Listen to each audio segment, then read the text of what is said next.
Good morning, it's me Mark again, and today papakita ko sa inyo ang steps on how to post ads on group pages. Right, step 1, log into your Facebook account. So as you can see, ako nakapag-login na ako. Then step 2, go to this page and save the pictures to your computer. Just press Ctrl on your keyboard, then click on the link. Alright, then you need to save these two pictures. Just click on the picture, the first picture, and then wait. Okay, let me set this one. Alright, there we go. So right click on the picture, select save image as, then click on desktop, click new folder, name the folder as group posting, and then double click on it.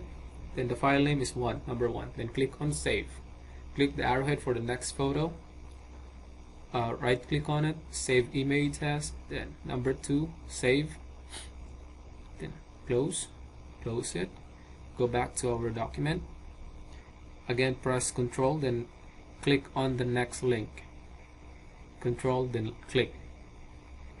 Alright, so what we need to do now is download natin yung group template. So click mo lang yung download. It's a Word document of andun nakasave yung template kung anong ipopost natin sa groups. Okay? So pag natapos ng na-download, all you have to do is press Ctrl plus J, Ctrl J, and then right click on group, then click on open containing folder.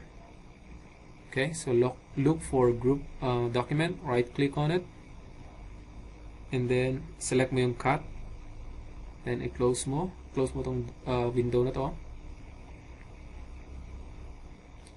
Close mo din yan, and then minimize, paste mo sa desktop yung document. Alright, so remember gumawa tayo ng folder kanina, so we need to move this document inside the folder. So right click on it, hold, then drag para ma-move siya sa folder, or malipat natin siya sa loob ng folder. Okay, so next step, open the folder, open the group file and document, i-open mo lang yan, and then as you can see, meron dito insert your link here. So you need to replace that one with your link, yung link ng note or sales note or page na ginawa natin. Okay, so paano gawin yun? Let's go back to our Facebook account, then let's go to our timeline. Just click on your profile picture, then hover your mouse pointer on more, and then select notes. Okay, so yan, makikita mo dyan yung note na ginawa mo. So i-open mo lang yan, double click, and then click the link on the address bar, then right click on it, then copy. And let's go back to our document para malagay natin yung link ng ating note or sales note or sales page. Right, double check, right click on the link, copy, then paste. Select mo muna yung insert your link here, highlight mo, tapos saka mo i-paste. So right click, then paste para mapalitan siya ng link. Don't forget to save this file or document. Okay, now since we already have the template, we already have the picture, now the next step would be posting on group pages na. So paano ba yan? Let's go to our homepage, Facebook homepage, and then on the left hand side of your screen, may makikita kang list ng groups na nakasali ka na. So gawin mo lang, yung mouse pointer mo, i-hover mo sa groups para lumabas yung more na word, M-O-R-E. Alright, then click on that word, more, para lalabas yung list ng groups na nasalihan mo na. Right?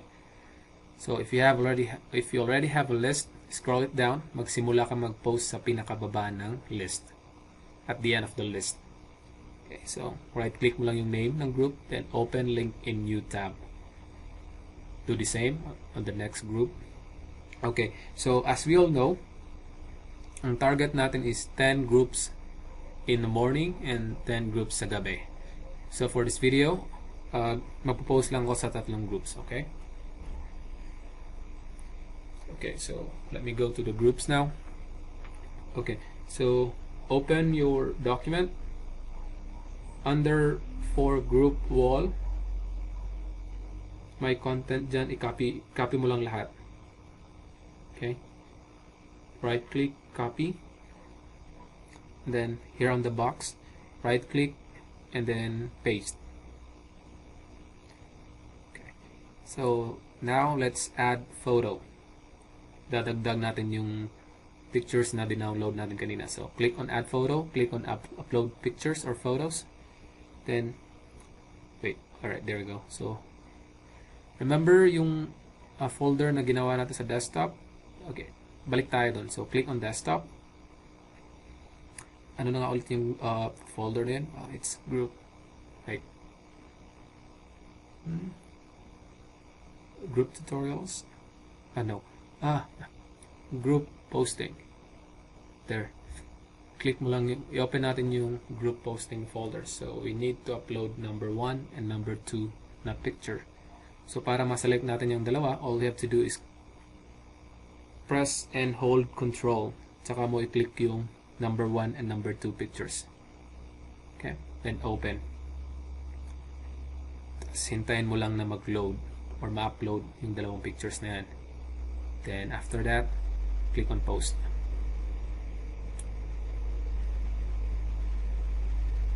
Okay, there we go. So click on the first picture para malagyan natin siya ng description. Okay, remember, go back to the document and then below for description, copy mo yung content, copy, add description, paste.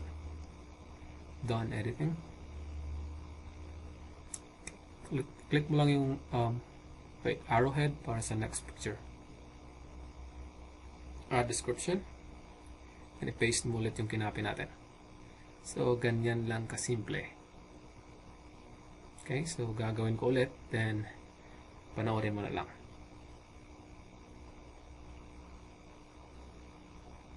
So, sa ganitong paraan, sa strategy na to, ang kalaban mo lang is multitasking. Kasi marami kang i-open na tabs, files, pictures, and then windows. So, at first, mahirapan ka talaga, pero later on, pag araw-araw mo siyang ginagawa, sisiw na lang yan para sa'yo. Kasi sa akin, as of now, ginagawa ko lang to Facebook group posting in 10 minutes. Or below 10 minutes pa. So, makaka-discover ka rin ng paraan kung paano mo mapapadali yung pag-post mo sa groups. Okay?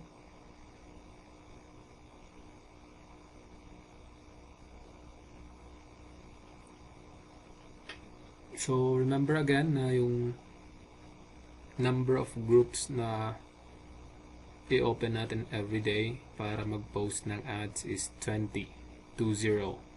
10 sa umaga and 10 naman sa gabi. Para mas malaki yung chance na marami yung makakakita sa app ng ating ads. And if maraming makakita ng ads, meaning maraming chance or marami tayong magiging prospects. Alright, so I believe tapos na tayo sa posting. And thank you for watching this video. And sana may natutunan kayo and sana i-apply nyo yung natutunan nyo. So thank you.